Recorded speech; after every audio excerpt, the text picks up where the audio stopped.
What's up, y'all, and welcome back to another episode of Snow Blunt Talk.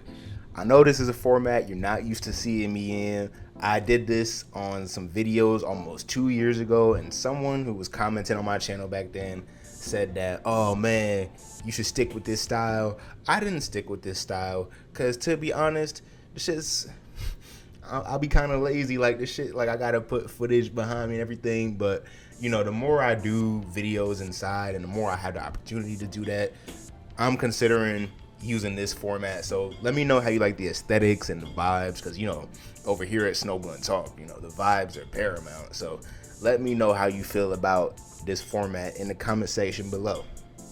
But today's video is about a strange pattern I noticed in life, right?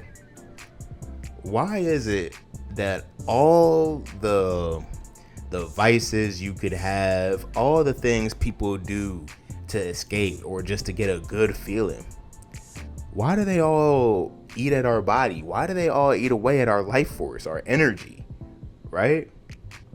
That's why I put in the title, why are we, slowly killing ourselves for pleasure?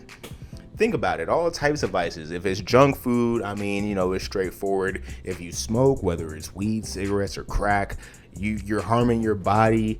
Your mind is becoming wired differently. You know what I'm saying? If it's not eating away at your body, it's eating away at your mind. Like some people, their vice is watching a bunch of shitty TV, scrolling through brain rot content on TikTok or Reels. And you're just making your brain more like a rat that just wants cheese. Oh, gotta get the dopamine. Gotta see a video of Subway Surfers while I'm watching a Family Guy cutaway episode that's sped up. We all have these vices, these things we do to feel good, and they all eat away at our life force. And in a strange way, I see it as kind of like, a Faustian bargain, right? Because we give up a little bit of our soul, a little bit of our body, a little bit of our well-being, because in a certain moment you might feel uncomfortable or sad. Like we sacrifice little parts of ourselves for fleeting pleasure, and then we wonder why pleasure is so fleeting, because we're eating away at the very thing that is supposed to give us that utmost satisfaction. And I'm guilty of this too.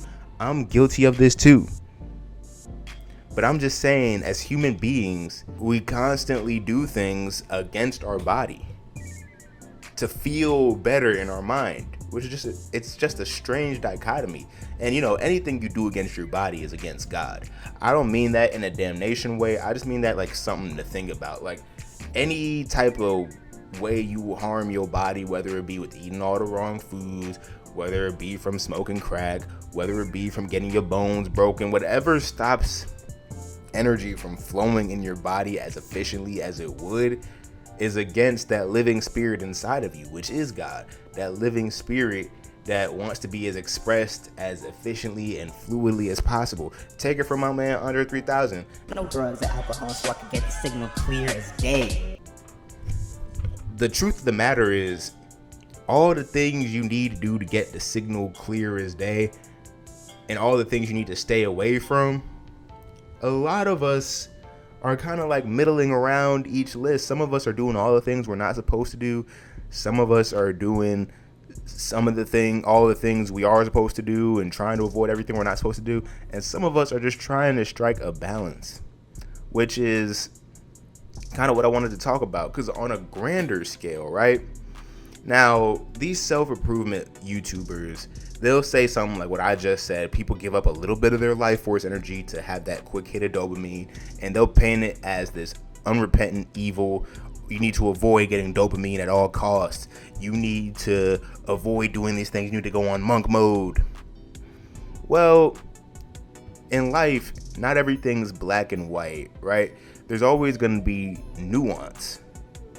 And the nuanced part of this stuff is, honestly, I feel like as humans, I don't think all of us are meant to stay away from all the vices. This might sound crazy, but let me cook.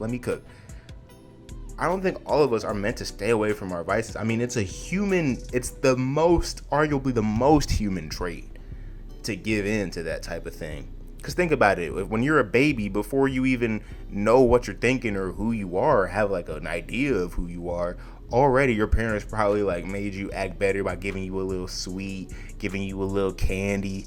Ooh, that's not the plant-based fruit that you could also get glucose. It's not that.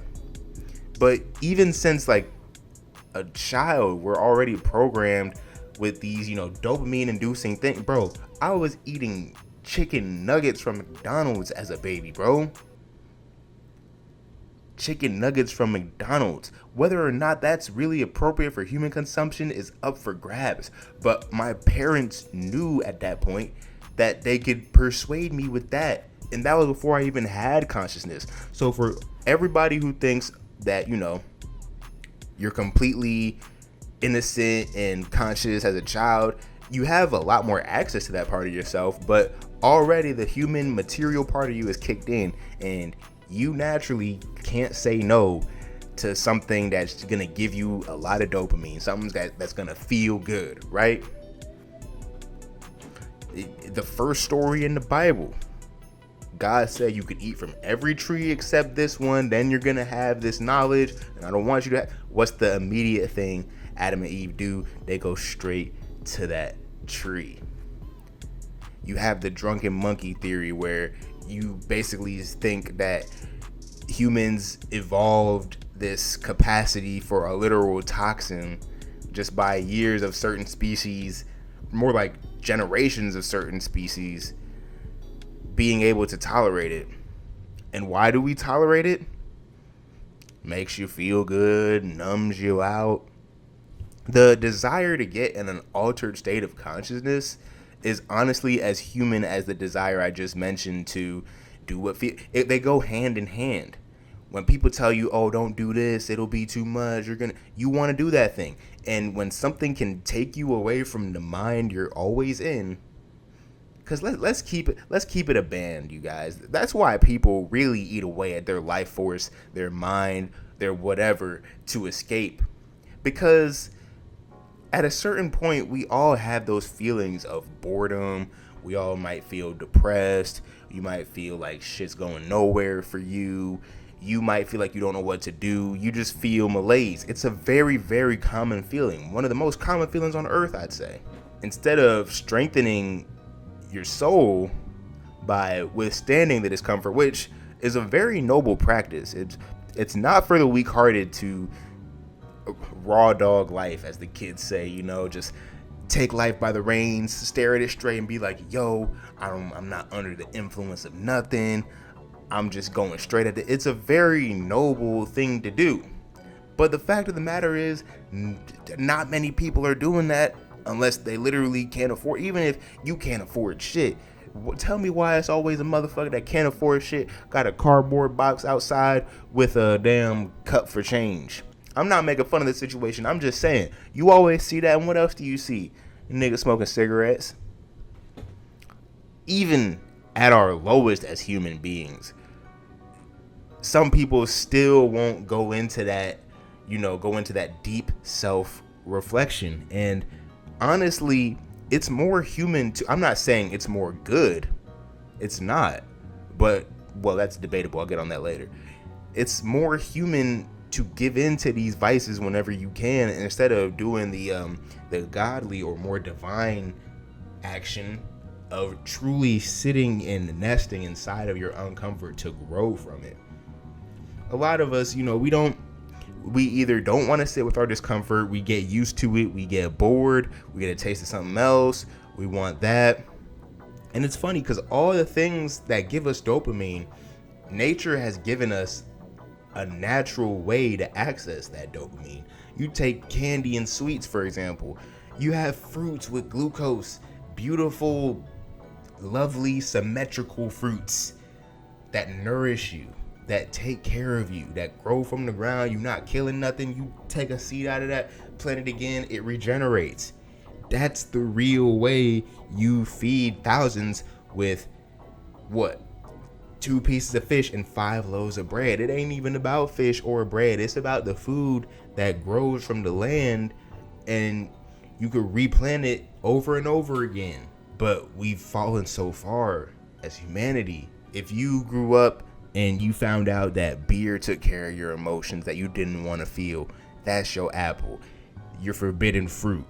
If you grew up and you smoke weed for the first time and it's the first thing that made you feel real good, and you know it made you feel things you ain't feel before, that's your forbidden fruit.